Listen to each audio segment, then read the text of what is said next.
quel budget pour quelle politique culturelle alors qu'Emmanuel Macron avait promis l'accès à l'éducation artistique et culturelle pour 100% des enfants, l'ouverture des bibliothèques le dimanche et la mise en place du pass culture jeune. Le budget défendu par Françoise Nyssen cet après-midi est-il à la hauteur des enjeux? Permet-il de résorber la fracture territoriale culturelle? Alors avant d'en parler avec mes invités, on fait le point avec Marie Brémaud. Durant la campagne présidentielle, avec l'éducation, la culture devait être le premier chantier du quinquennat. Avec notamment une mesure phare, le pass culture, à destination de tous les jeunes de 18 ans, pour pouvoir s'offrir des livres, des places de cinéma ou de théâtre. Pour l'heure, il est prévu 5 millions d'euros dans le budget 2018 pour mettre en place des expérimentations avant une généralisation en 2019. Mais avec un budget de 10 milliards d'euros, certes quasi stable mais sans hausse pour autant, le ministère de la Culture a d'autres dossiers sur la table, au vu des promesses du candidat Macron. Le rôle de l'État, aujourd'hui, je vous le dis très franchement, c'est en effet, partout où c'est possible, d'ouvrir les bibliothèques. Ça, c'est fondamental. Parce que si vous ne le faites pas, vous ne laissez même pas le privé le faire. Vous laissez des enfants s'enfermer chez eux ou ne pas avoir accès à la culture. Ça, c'est un vrai crime. Ça, c'est un vrai problème. Ouvrir les bibliothèques tous les jours, y compris tard le soir, voilà un projet ambitieux. Pour l'heure, la ministre de la Culture se montre prudente et attend les conclusions d'Éric Orsena, ambassadeur de la lecture. Mais en ces temps de disette particulièrement sévères, de nombreux sénateurs s'inquiètent qu'une telle mesure soit à la charge des collectivités territoriales, des collectivités qui financent d'ores et déjà les 2/3 de la culture.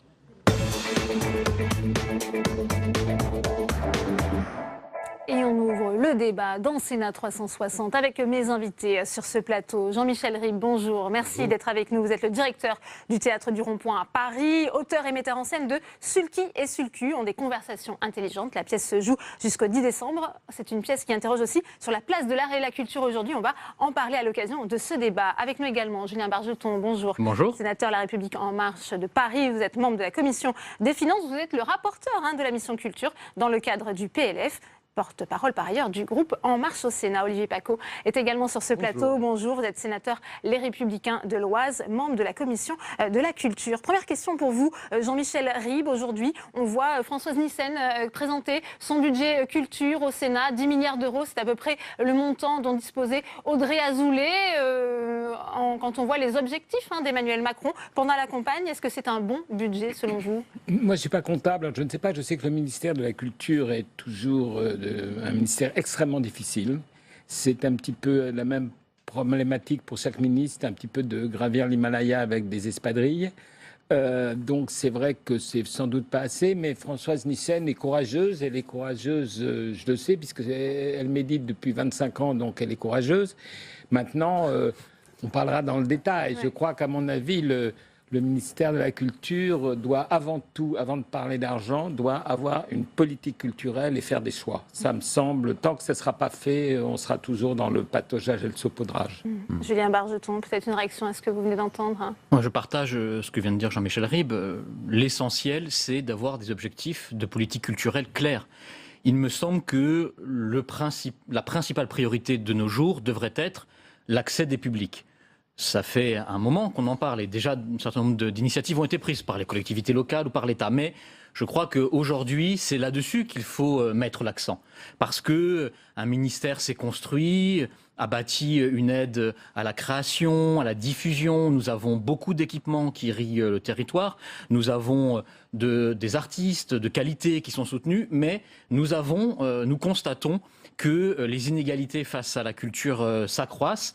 Et donc, il faut permettre l'accès du plus grand nombre à la culture. Et d'autant que les pratiques culturelles se sont modifiées profondément, notamment avec l'usage du numérique, mais pas seulement. Donc, je crois que c'est ça l'essentiel. Ce budget est un premier pas pour cela. Il y a notamment les prémices d'un certain nombre de solutions. Le 5 millions pour le pass culture, c'est évidemment pour le préfigurer, mais c'est important. Et puis, vous en avez parlé, l'ouverture des bibliothèques le dimanche, qui est quelque chose de très important parce que nous constatons que les bibliothèques sont parfois ouvertes à des moments où le public ne peut pas s'y rendre massivement parce que notamment des personnes travaillent. Et donc pouvoir adapter les horaires d'ouverture des bibliothèques, c'est très important. En tout cas, je crois que le signal clair qui est montré là, c'est l'accès à la culture. Et c'est pourquoi d'ailleurs le ministère en a fait aussi son principal indicateur de réussite des politiques culturelles.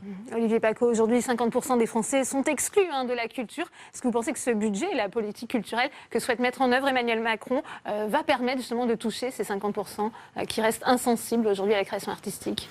Je l'espère. Alors, un budget, ce sont avant tout des chiffres, mais comme l'ont dit mes deux prédécesseurs, c'est aussi une philosophie, une volonté, des choix, priorités. Il me semble que dans le budget présenté par Françoise Nyssen, il y a beaucoup de choses très intéressantes. Ceci étant, si je peux me permettre d'apporter quelques critiques, il me semble que l'aspect territorial, même s'il y a des efforts qui ont été faits, notamment avec une gestion déconcentrée de certains crédits qui ont été augmentés, je pense quand même, et notamment au sujet des bibliothèques, que l'on peut mieux faire. Ceci étant, la réalité est très compliquée. Il y a quelques minutes, nous étions ensemble dans l'hémicycle et Madame Nyssen, dans son discours de défense de son budget, parlait justement de son plan bibliothèque. Et elle parlait des 16 000 bibliothèques qui existent en France. Bon. Mais vous avez des bibliothèques qui vont compter 3 rayons, qui sont toutes petites, et d'autres qui sont énormes. On ne peut pas les gérer de la même façon. Et aujourd'hui, l'une des problématiques du budget que je voterai, le budget de la culture, c'est quand même cette difficulté à soutenir les projets en territoire. Les communes, les collectivités sont mises à contribution, elles le font bien volontiers, mais elles ont de moins en moins de moyens, du fait de dotations qui ont disparu, du fait de contrats aidés qui ont été supprimés, et dans certains cas culturels, c'est très problématique. Et donc, le bémol, je le situe là, au niveau territorial, même si, objectivement, c'est un budget dont je me satisfais plutôt. Il y a un dernier petit sujet sur lequel je veux dire un tout petit mot. Il y a quelque chose qui ne va rien coûter, mais qui est une très belle initiative, une très belle idée de ce budget. C'est la fête de la musique à l'école. Il y a des aspects très sympathiques dans ce... Avec la rentrée en musique aussi. Et c'était un premier pas, mais la fête de la musique à l'école le 21 juin, c'est quelque chose de très positif aussi. Jean-Michel. Oui, quand on parle de l'accès à la culture au plus grand nombre, moi, il y a une chose qui m'interroge tout le temps. C'est-à-dire qu'on parle, on donne des passes culturelles, on dit ça. Moi, il y a une chose qui me semble devoir être réfléchie. Voilà. J'ai l'impression que ce mot action culturelle, moi, me barbe.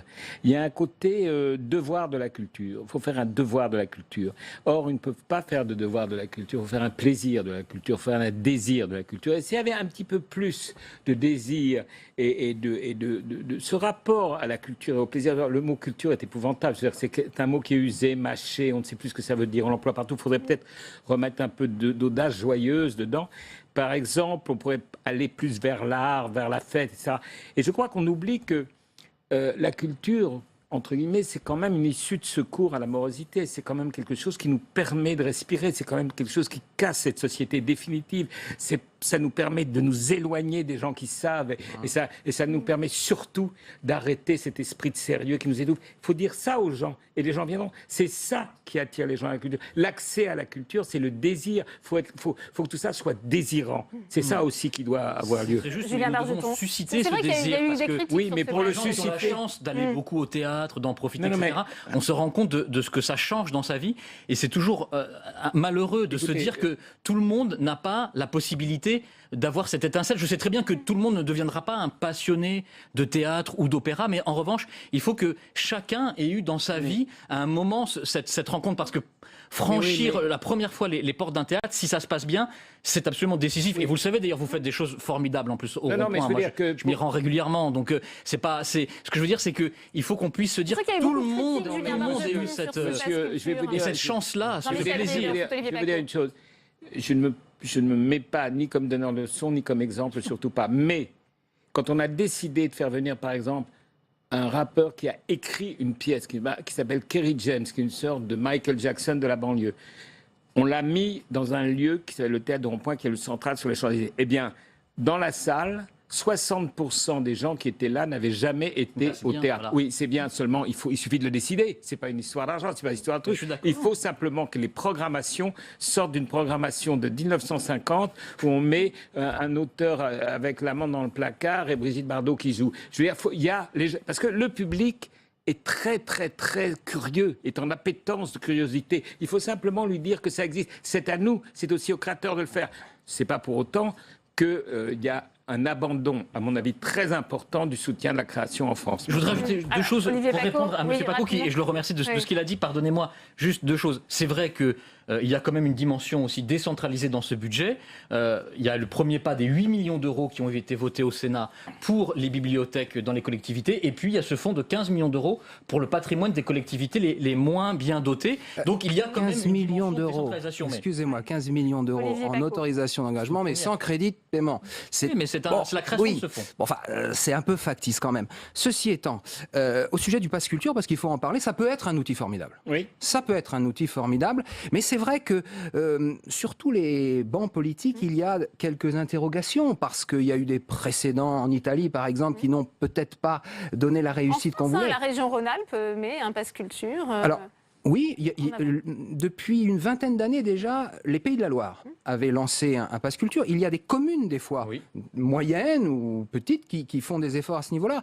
Alors, le principe du pass culture, mais M. Bargeton me corrigera si je me trompe, 500 € pour un jeune de 18 ans. Alors après, ce qui est très flou, c'est le périmètre d'utilisation. Il faut un fléchage plus précis de ce pass. Mais justement, l'étude va servir à analyser ce qui a été fait, à analyser comment ça fonctionne en Italie, à tirer les leçons de ces expériences, à proposer un périmètre. Est-ce que c'est une application sur un smartphone qui permet de le faire? Est-ce que c'est qu'est-ce qu'on va pouvoir acheter avec? Comment ça va fonctionner? Mais encore Je une fois, crois qu'il il y a faut pas d'abord mal se de donner les critiques sur ce chances de pass, hein, je Jean-Michel note que Ribes tout le monde nous cite. dit. Tout le monde cite ce dispositif. C'est un dispositif qui, je crois, est attendu. Et c'est d'ailleurs normal qu'il concentre les débats dans ce débat. Je pense que c'est plutôt bon signe. Mais c'est vrai, et moi je partage ce que encore vous une avez fois, dit, je il voudrais faut le filer- construire. Oui. Et nous avons 5 millions pour construire ce Il dispositif. faut construire un Olivier Paccaud, partenariat Jean-Pierre Ribes. avec tous les acteurs de la culture, et en premier lieu, donc les artistes et les gens qui font travailler les artistes, mais aussi les collectivités territoriales qui ont une expérience à ce niveau-là. Donc effectivement, il faut associer tout le monde autour de la table. Peut-être qu'on est allé un peu vite, mais en même temps, moi je ne veux pas jeter la pierre à Françoise Nisset, c'est une bonne initiative. Et aujourd'hui, dans notre pays, je rejoins ce qu'a dit tout à l'heure Jean-Michel Ribes, on a plus encore qu'hier besoin de culture. Dans notre société où malheureusement le vivre ensemble est si compliqué, où les tensions sont si nombreuses, où le communautarisme, où on vit de plus en plus replié sur soi, la culture est un des moyens, peut-être le plus festif, le plus efficace pour savoir se retrouver. La culture ou les cultures. Donc évidemment, il faut foncer. C'est aussi la démocratie. Jean-Michel C'est aussi Ribes. une façon de démocratie. C'est en tout Jean-Michel cas un rempart aux extrêmes. C'est en tout cas un endroit où on peut comprendre ou ressentir ou s'amuser en comprenant qu'on est complexe, qu'il y a des nuances, que tout n'est pas droit, que tout n'est pas simplifié, que le vivre ensemble, c'est plusieurs états d'esprit, que les auteurs reflètent cette arc-en-ciélisation de la nature humaine, on partage entre nous. Et ce que vous avez dit tout à l'heure, monsieur le sénateur, sur la fête me semble très important. Parce que la culture, à sa base, depuis le théâtre antique jusqu'aux fêtes du Moyen-Âge, etc., il y avait quand même quelque chose qui, même si ça répondait aux angoisses du peuple, et le chœur antique le disait, c'était quand même quelque chose qui était là pour faire oublier la pesanteur du monde, et donc il y avait quelque chose de festif. Et c'est ça qui manque aujourd'hui, je trouve, dans cette espèce d'obligation de culture, de devoir de culture. Non, combien de jeunes gens, ma fille en particulier, on leur a forcé à faire du solfège, on leur a forcé à faire ceci, ça les a dégoûtés, alors que peut-être qu'ils étaient devenus des pianistes ou des musiciens formidables. Je crois qu'il faut attirer les gens sur leur sensibilité, la joie. La joie, c'est quand même la seule chose qui nous permet de supporter la vie. La joie dont la culture est la source. C'est ça qu'il faut rappeler. Et je pense que là, il y aura un grand pas pour l'accession à la culture, parce que finalement, aujourd'hui, enfin j'en sais quelque chose, pour payer une place plein tarif qui n'est pas cher en plus au rond-point, il faut vraiment se lever de bonne heure. Il y a moins de 60 ans, plus de 30 ans, machin, peu. Bon, il y a tout le monde, pour très peu d'argent, peut avoir des pièces de théâtre. Il faut arrêter cette image, en tout cas. Vous savez, le théâtre, j'insiste sur le théâtre parce que c'est un endroit où c'est le vivant. C'est-à-dire du vivant avec de vivant. Pourquoi le théâtre n'a pas disparu comme le carrosse a disparu avec l'automobile, le théâtre avec la télévision et le cinéma aurait dû disparaître. Non, il ne disparaît pas parce qu'on est ensemble, on vit ensemble, les gens sont émus par ce qui se passe, on se parle, etc. Et c'est un endroit à la fois d'humanité, à la fois de partage, à la fois d'ouverture d'esprit et à la fois de contestation. Et je pense que là, il y a quelque chose qu'il faut rappeler aux gens, que c'est un endroit de plaisir et de plaisir haut. De plaisir et Julien aussi Bargeton. d'être bouleversé Oui. dans ses représentations, d'être secoué parfois, d'être perturbé.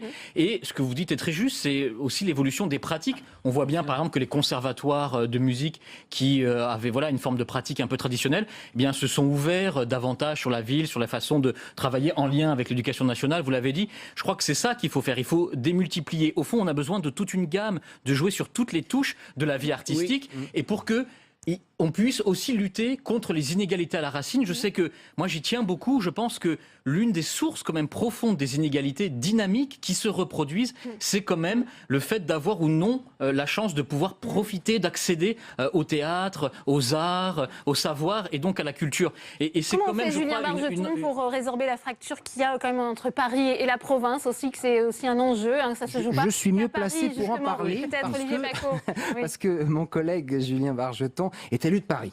Moi, je suis élu d'un département qui n'est pas loin de Paris, qui est l'Oise, mais qui est un département très rural, où on a 688 communes, la plus petite fait 30 habitants. Et ce sont des communes qui, pour beaucoup, sont enclavées. Et pour aller au théâtre le plus proche, que ce soit à Amiens ou à Paris, puisqu'à Beauvais actuellement il n'y en a plus, eh bien il faut faire de la route et c'est compliqué. Alors réduire la fracture territoriale culturelle, ce n'est pas si facile que ça. Il y a effectivement aussi, et il faut en parler, des petites associations, enfin petites, pas du tout dans le sens péjoratif du terme, mais des associations culturelles qui font un travail formidable et qui aujourd'hui, malheureusement, subissent de plein fouet la suppression de ce qu'on a appelé la réserve parlementaire. Et dans le budget, c'est quand même 10 millions d'euros en moins au niveau de la culture qui n'ont pas été réinjectés. Alors, la qualité du travail de ces associations était des fois inégale, des fois c'était extraordinaire, mais elles faisaient vivre la culture en zone rurale ou aussi au fin fond de certains quartiers sensibles. Et ça, malheureusement, c'est un des petits oublis de ce budget, mais peut-être que pour l'année prochaine, ça sera corrigé, parce que dans le discours de Madame Nyssen, j'ai noté qu'elle a parlé des quartiers sensibles, j'ai noté qu'elle a parlé de la ruralité, qu'il ne faut pas oublier. Mais il y a tout ce réseau intermédiaire. Des sujets sur les tournées notamment. Je crois qu'il faut que nous puissions amplifier la diffusion des spectacles qui existent, et notamment par la tournée. C'est l'idée quand même des institutions culturelles d'aller davantage se déployer sur le territoire. Je crois qu'il ne faut pas opposer les uns aux autres, mais c'est l'un des axes. Sur cette question de la décentralisation, de la déconcentration de la culture. Il faut donner les moyens aussi à ce qui existe. Bon, vous savez, c'est depuis les rois, les plus anciens rois, Philippe Auguste, etc., que la centralisation est pas... C'est vrai que la culture se fait adouber à Paris. C'est-à-dire que tous les grands metteurs en scène de province viennent se faire adouber à Paris. Bon, c'est pas juste, etc. Mais je peux vous dire aussi que la culture, aujourd'hui, en tout cas en ce qui concerne la création, et particulièrement de tous les arts et du spectacle vivant, sans les coproductions avec la province, ne se ferait pas. C'est-à-dire qu'il y a quand même un échange formidable entre les scènes nationales, les centres dramatiques nationaux, etc., qui fait que l'addition de toutes ces forces permet à des créations de se faire qui ne se faisaient pas avant. Donc la décentralisation, d'une certaine manière, si elle n'est pas dans une espèce de médiatisation comme à Paris, elle est quand même au cœur de la création, de la possibilité de la création. Moi, il y a un autre, puisqu'il y a 2 sénateurs en face de moi qui s'occupent de culture, je crois qu'un ministre de la Culture, j'en ai usé beaucoup dans ma vie. Énormément. Pas abusé, usé. Usé, simplement, usé. Ils m'ont pas usé trop, moins, quoi qu'ils y ont mis parfois de l'élan.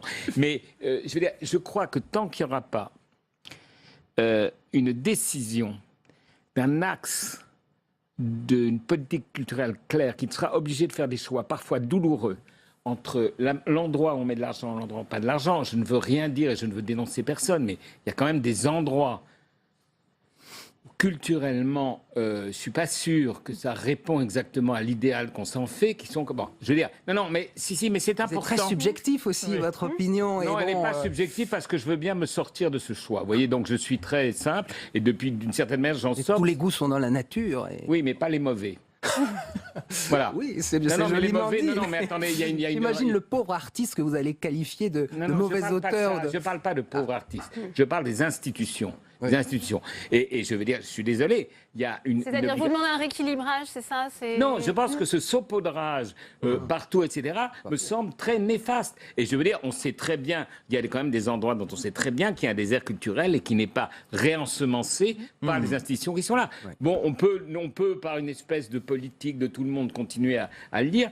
À mon avis, rien n'avancera. Et je pense que là, comme le faisait Mitterrand d'une certaine manière, c'est quand même le chef de l'État qui doit donner l'impulsion culturelle. Oui. Alors c'est bien, moi je trouve formidable. C'est pas le cas d'Emmanuel Macron, c'est ce pour que qui vous j'ai de dites la sympathie et que je connais, quand il disait Molière dans les gares, qui continue.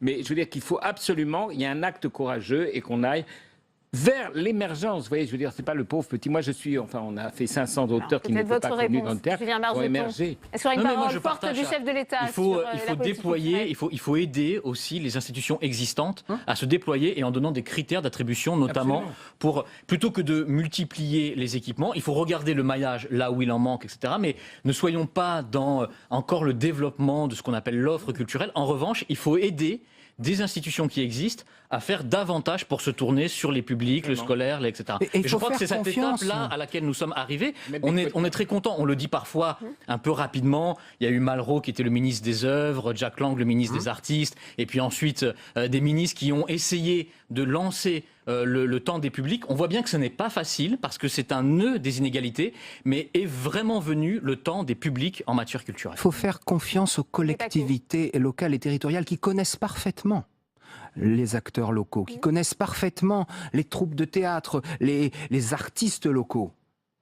Elles ont des moyens financiers plus ou moins importants, elles les utilisent souvent mieux que Paris ne les utilise chez eux. Donc il faut leur faire confiance. Ouais. Même si parfois, malheureusement, la culture, ça peut rester aussi la variable d'ajustement de certains budgets des collectivités. Je n'ai pas entendu. Parfois, malheureusement, la culture reste une variable d'ajustement aussi pour les collectivités territoriales. Alors, écoutez, dans les Hauts-de-France, qui est ma région, il y a eu pour le premier budget 40 millions d'euros de plus sur ce budget. Donc, dans les Hauts-de-France, Xavier Bertrand et son équipe ont fait beaucoup plus. Jean-Michel Rime, peut-être un petit mot avec vous pour conclure ce débat, si on peut le conclure. Je pense que c'est un débat qu'on ne peut pas conclure parce que c'est un débat qui est, à mon avis, si vous voulez, je crois que cet endroit-là, c'est la vie d'un pays. En tout cas, la culture, pour la France, c'est notre pétrole. Il faut pas, moi, quand on va à l'étranger, tout le monde va à l'étranger, on dit, oh, vous avez de la chance, la France, la culture, etc. Je crois qu'il faut aller vers l'élan, vers le courage, vers le saut dans le vide. C'est comme ça qu'on trouve d'autres planètes. Vers, vous savez, Aragon disait, il faut creuser des galeries vers le ciel. Et je crois que c'est ça. Il faut ouvrir et aller vers quelque chose qui apparaît et qui nous racontera demain en l'écrivant aujourd'hui. Bien, merci. Merci beaucoup Jean-Michel Rime. Merci à vous. Julien Bargeton, Olivier Paco, je vous laisse regagner l'hémicycle où la séance continue autour de loi de finances. On va parler d'ailleurs aussi de l'avenir de l'audiovisuel public. La culture, c'est un travail aussi. Les crédits étaient débattus cet après-midi. On retrouve Tan Trani avec Jean-Pierre Leleu, sénateur à Les Républicains des Alpes-Maritimes. Merci.